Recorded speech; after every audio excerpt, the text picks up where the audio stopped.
I don't know if the camera's picking this up, but 4 hours ago, you pretty much see the grass. Massive storm number 2 for end of January / beginning of February. Look at this crap. Freaking terrible. Oh.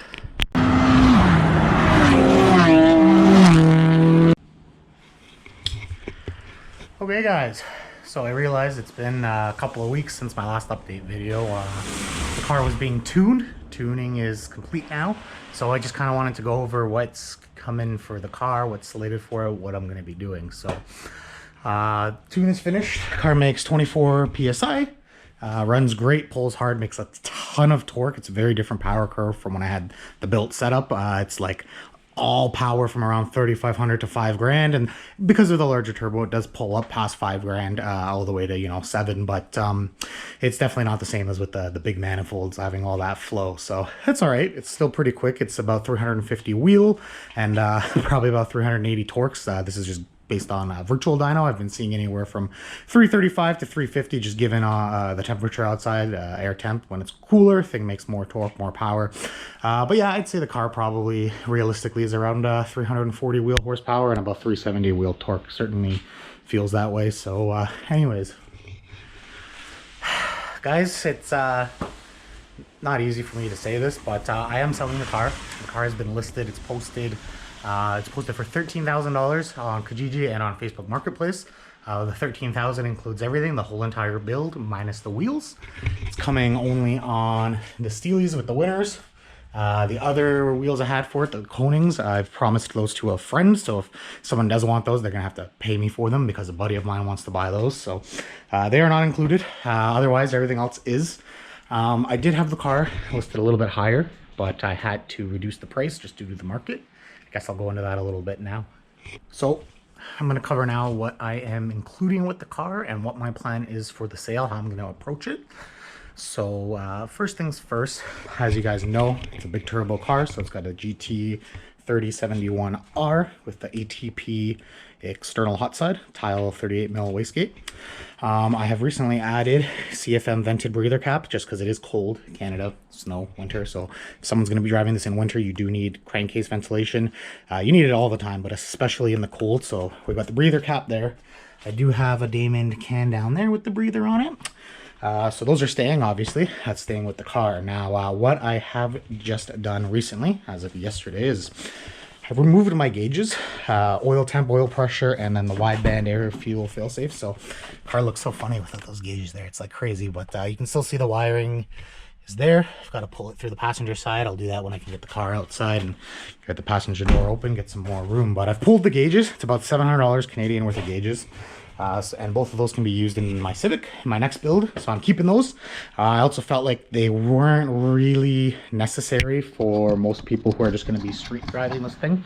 Those gauges are kind of overkill. They're expensive. At least I'll actually use them in the Civic. I kind of need them. I need the wideband for future things, and I need the oil pressure, oil temp gauge just as a good idea to have. So I've pulled that out, and I've sold the gauge pods. So I have here the Block 8 head single vent pod. It's 70 Americanos for that. And then I have the street unit RPM vent pod, which has been modified for Gen 2, which is a nightmare to do, but it's already been done. So I've sold the pair of those already to a local for some pretty decent money. Actually, $100 on the pair of those is not bad, but it's like 200 Canadian if you were to try and buy those new. And this you can't even get anymore because I don't think he's making them. And I believe this was discontinued in like 2015, so you can't get that either. But I pulled that out just because it's allowed me to lower the price of the car a little bit. I went from 13.5 down to 13. What I am intending to pull next, so I'm going to give it another week. We're going to see what happens, any offers, anyone wants to buy the car. Next thing to come out will be the motor mounts. So the passenger mount and the transmission mount are both Damon motor mounts. They both have the street bushings in them. Great little setup. I do intend to sell that to a local. I've actually got someone committed and confirmed to it. So basically what I've decided is if the car sits for another week, week and a half, 2 weeks, I want to say, and nothing, I will pull the motor mounts. I will sell those and I will subtract the price from my listing. So $500 for the pair, which means the car would go for $12,500. And that is kind of the plan. So I know this is unfortunate and you guys maybe didn't expect this from me, but I guess I'll explain. why I've decided to sell the car. So, as you guys know, I did purchase a new track car, race car, a new build. I originally intended to keep the Speed as a fun kind of street car / winter daily, whatever the case is. I had intended to do so, but then it hit me. The car isn't going to be doing much in my ownership anymore. It's going to be kind of sitting. I'm never going to drive it in the winter. I tried to. I got the thing undercoated. I was planning to winter it, but it kind of sucks in the winter. It makes a lot of power. It just spins the tires. Like, it's set to be an aggressive street summer car. It doesn't do well in the winter. The suspension, the power, it just kind of sucks. So I figured, you know what? This is kind of standing in the way. I mean, I've already got the new motor, or the spare motor for my Civic. This thing's going to be getting a couple of little, I guess, upgrades, I want to say. Basically just prepping it for 9,000 RPM plus revving and some boost in the future. We will be boosting it. So anyways, this is going to be just a spare motor for now. Super low mileage. I got a really good deal on this. So yeah, I'm very happy to have that. But before I can get cracking on that, got to finish what I started over here. So yeah, that's kind of it. As the time progresses, parts will come off the car and I'll lower the price. After I pull the motor mounts, if it still doesn't sell for the reduced price, I will be pulling the suspension. So the Bilsteins with the camber plates, that's going to be coming off. Everyone I've had look at the car so far, they don't even know what Bilstein is. They know what BC is. They know what kind of teen, like those basic coilover companies. I'm not a huge fan, but they don't know what Bilstein is. So I feel like the market, the kind of person that's going to buy this car won't appreciate that suspension. So for me, I'd feel better pulling it off, getting my money that way, and then just lowering the price of the car. So that's where I end it. That's where the tale of Mazdaspeed ends, the build ends.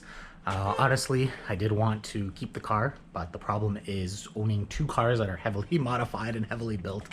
They both require heavy maintenance. I don't care what kind of car it is. You modify it, you build it, you take it to the extreme, it's going to require maintenance. There's quite a bit I need to do on the Honda. If it was here, I could be getting to it. So it also comes down to storage. This is my storage.